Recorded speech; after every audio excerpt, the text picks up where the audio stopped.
Vishwanathan, placement officer in IMA CET na enna? What is good economy? Welcome, Captain Vishwanathan, placement officer in Indian American University. I'm very happy to see you all for giving this opportunity, and thank God for this opportunity to use all of us. Okay, so now our captain will give the guidance, and clear your doubts for your good future. Thank you.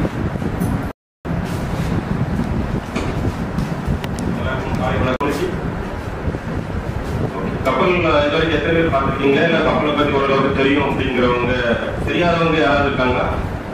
கப்பலை பார்த்தது இல்லை, கப்பலை பற்றி ஒன்றும் தெரியாது.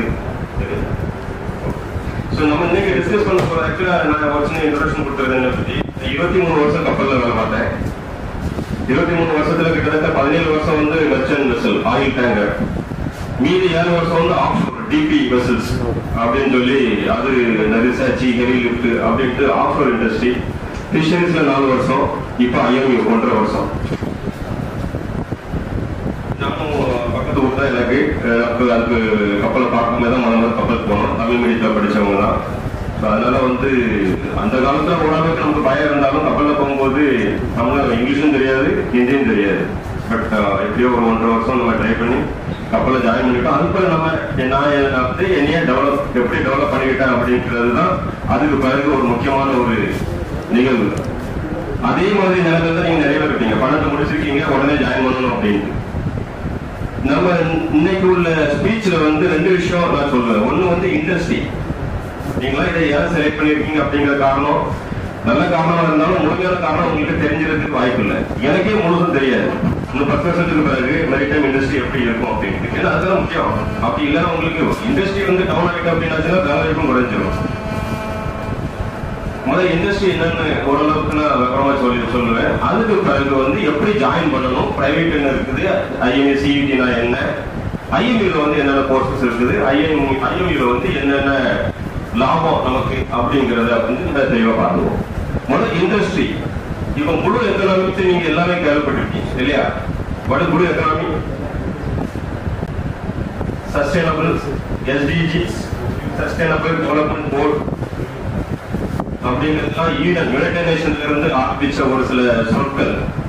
அது வந்து இந்தியாவில் ரொம்ப தீவிரமா இன்னும் பண்றாங்க. நீங்க யூரோப் எடுத்துக்கிட்டீங்க அப்படின்னாச்சுன்னா அவங்களுக்கு வந்து கரைக்குள்ள இண்டஸ்ட்ரியை விட கரையில இருக்கிற இண்டஸ்ட்ரிக்கு இணையா கடலுக்குள்ள இண்டஸ்ட்ரி இருக்கும். நீங்க வந்து டென்மார்க் வெளிப்பணிகள்னா காற்றாலை கடல்ல தான் நிறுவிப்பாங்க. கடல் அலையில இருந்து எடுக்கிறது, கடல் வழியா வணிகம். அந்த நாட்டுக்கு வருமானத்தை விட கடலுக்கு அப்படின்னு வருமானம் ரொம்ப அதிகம் இருக்கும். ஆனா நம்ம இந்தியாவில் வந்து எத்தனை போட்டு இருக்குது? 13 மேஜர் போட்டு இருக்கு. கடலை வந்து நம்ம சரியா பயன்படுத்தல. கடல்ல வந்து காற்றாலைகள் வரும் கூடிய சீக்கிரத்துல. நமக்கு ஃபிஷிங் கம்யூனிட்டிஸ்ல இருந்து எதிர்ப்பு இருந்தாலும் ஃபியூச்சர் வந்து ஒரு கடல் காற்றாலையில அப்படின்னு சின்ன கடல் படுத்தி எடுக்கிறது, அது இல்லாம வந்து கடல் தண்ணியில ஒரு வெப்ப மாறுபாட்டை வச்சு மின்சாரம் தயார் பண்றது, இதே மாதிரி பல வகையில இனி கடலுக்கு மழை போறோம். ஆனா கடல் சீரழியாம பாதுகாத்து எப்படி பண்ண போறோம் அப்படிங்கறது கவர்மெண்டோட பாலிசி ஒண்ணு.